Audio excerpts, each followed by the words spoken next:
राजा परीक्षित रुक्मणी मंगलम की कथा का वर्णन सुनना चाहते हैं। सुखदेव मुनि को कहते हैं, गुरुदेव,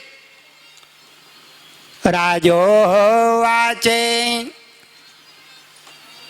भगवान भीष्मक सुताम रुक्मणी रुचिराननाम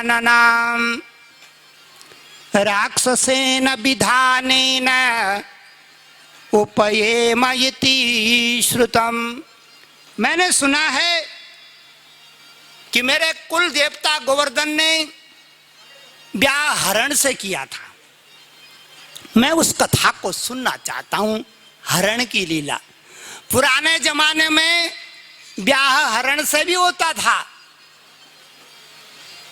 हरण करके लाते थे दुल्हनिया को। यह भी एक प्रकार है विवाह का, हरण लीला। सुखदेव मुनि रुक्मणी मंगलम की कथा सुना रहे हैं। बोले, एक बार भीष्मक राजा का दरबार लगा हुआ था। भीष्मक राजा अपनी धर्म पत्नी के साथ में दरबार में बैठा हुआ था। प्रातः काल का वक्त, इतने में उनके कानों में आसमान में एक मधुर संगीत की आवाज आ गई।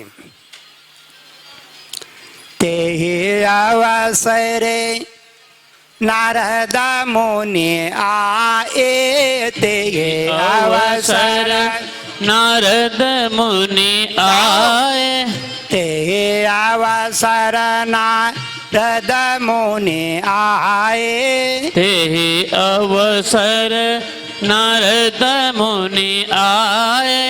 हरे गुण गावत बीन बजाए, हरि गुण गावत ताली बजा के घटक घटक घटक जाए। हरे गुण गावत बीन बजाए, हरि गुण गावत बीन बजाए। ते अवसर नारद मुनि आए, यही अवसर नारद मुनि आए। हरे गुण गावत बीन बजाए, हरि गुण गावत बीन बजाए। वीणा में क्या कह रहे हैं? वीणा में नारायण का नाम ले रहे हैं, नारायण का भजन कर रहे हैं। और नारायण क्या है, मैंने कल भी अपनी बहनों को बताया था कि नारायण का मतलब क्या होता है।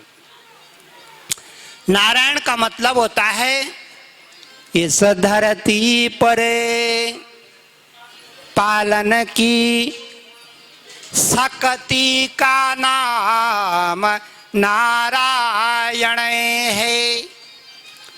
पालन की धारा का नाम नारायण है। पालन की ऊर्जा का नाम नारायण है।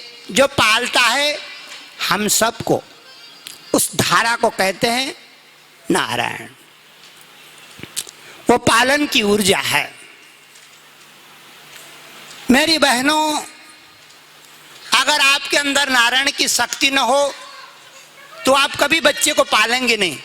उसका गला घोंट देंगे, पैदा होते ही पालेंगे नहीं। कौन इस झंझट में पड़े, इसका गला घोंट दो। लेकिन नहीं, आपके अंदर पालनकर्ता का गुण है, धर्म है, मान है। इसलिए आप बच्चे को पालने के लिए कष्ट में भी खड़ी हो जाती है। घर में कुछ नहीं होता तब भी पाल लेती है। नारद ऋषि राजा के द्वार पे आ गए। भीष्मक ऋषि ने देखा मेरे दरवाजे पे देवताओं का ऋषि, देवताओं का महात्मा नारद पधराए। देवताओं का महात्मा क्यों कहते हैं नारद को? तो ध्यान से सुनो। नारद जिस भी गांव में जाते पीछे पीछे देवताओं का रेला ठेला।